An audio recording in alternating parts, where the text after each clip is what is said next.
Kamusta, Taurus? Welcome to Like a Tarot.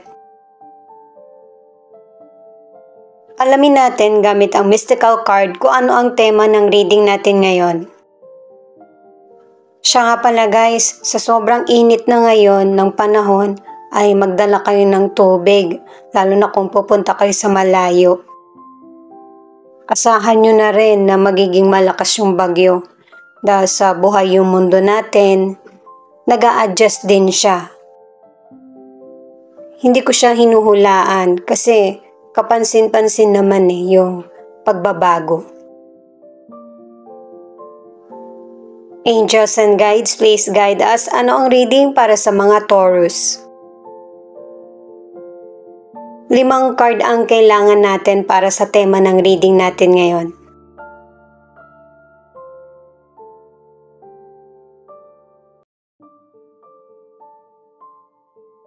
Ang unang card ay Eternity. Kapag meron kang sitwasyon na nahihirapan kang resolbahan, kailangan ng pause o kaya pahinga para mapanatili ang kapayapaan sa isip at puso. Conflict. Hindi mo kailangan magbigay ng rason o dahilan para sa mga bagay na gusto mong gawin. Nai-stress kasi ang ilan sa inyo sa nararamdaman at kung ano yung tama. Itong inspiration naman, patuloy kang gagabayan ng mga angels mo or guide sa mga bagay na gusto mong i-manifest na magkaroon ng katotohanan.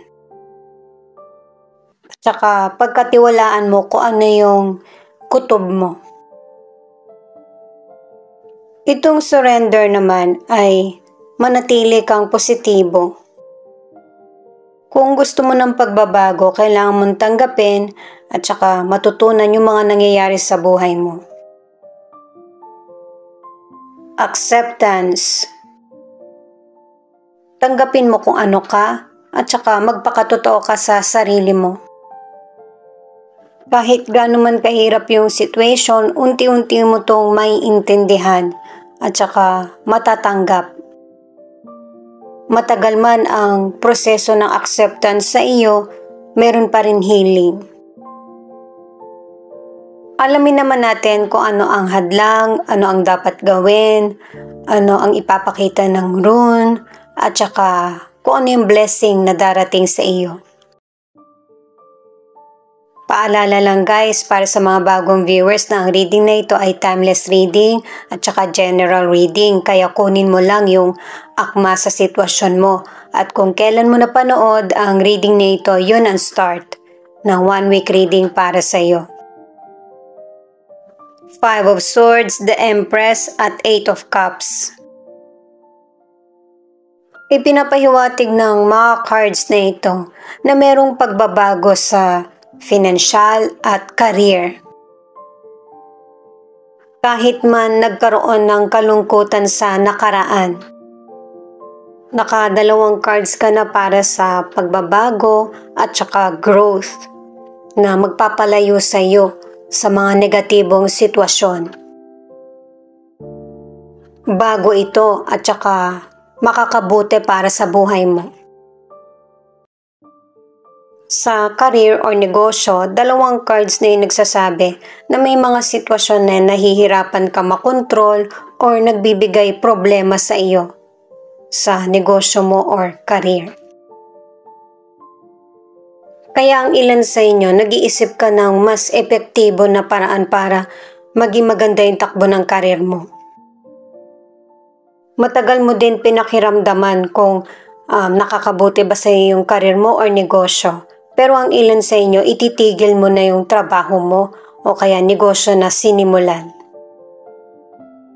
Dalawang cards na kasi nagsasabi na hindi maganda yung kita mo sa sinimulan na career.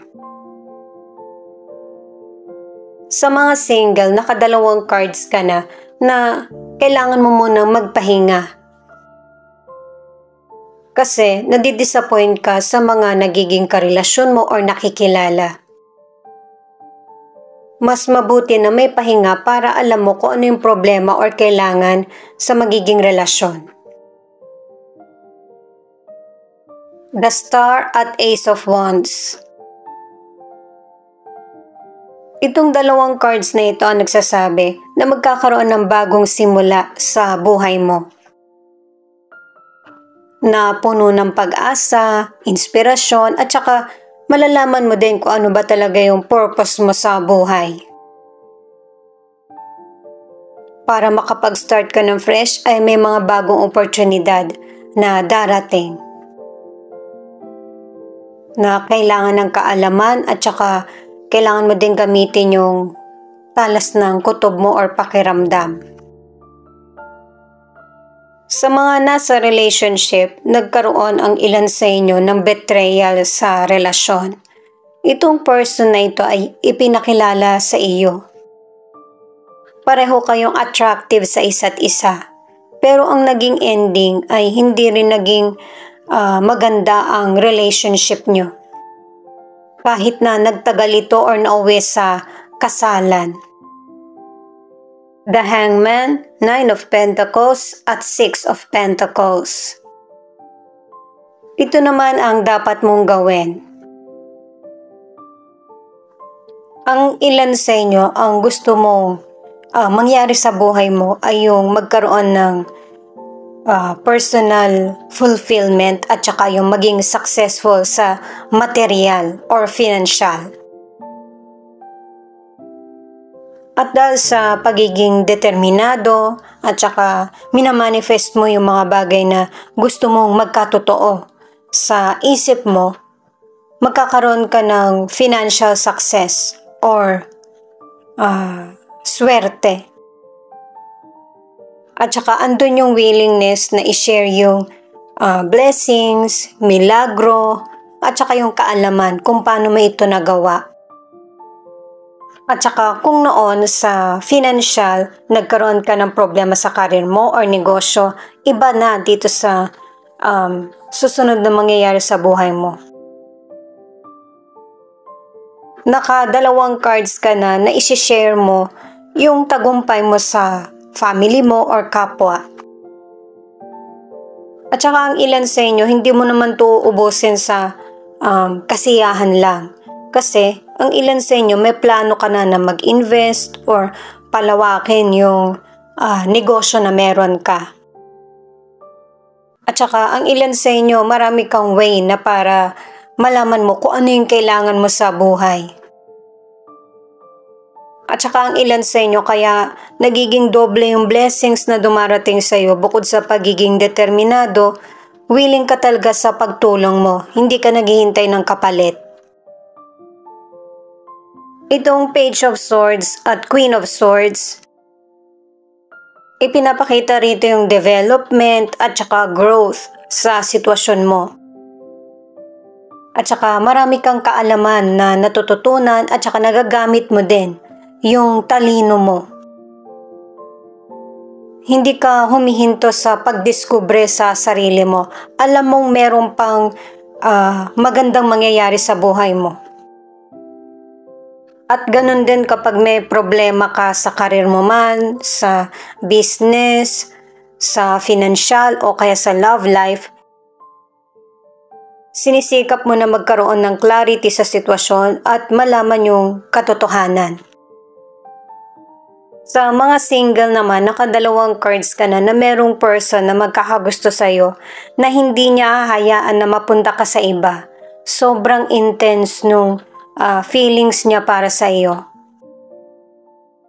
Matagal ka na niyang nakikita at darating yung panahon na magkakausap kayo. Sa mga nasa relationship naman, hindi nasasayang ang effort niyo ng person mo na mapabuti ang relasyon.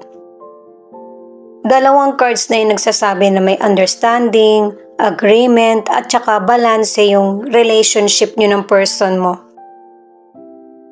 At saka sinusuportahan nyo ang isa't isa, naiintindihan nyo pareho kung ano man yung kakulangan at hindi ito hadlang. Lagus, Manas, Ewas at Tiwas. Ito yung rune na sinaunang alphabet. Pinapakita na merong mga sitwasyon na hindi nasasabi sa'yo ang person mo.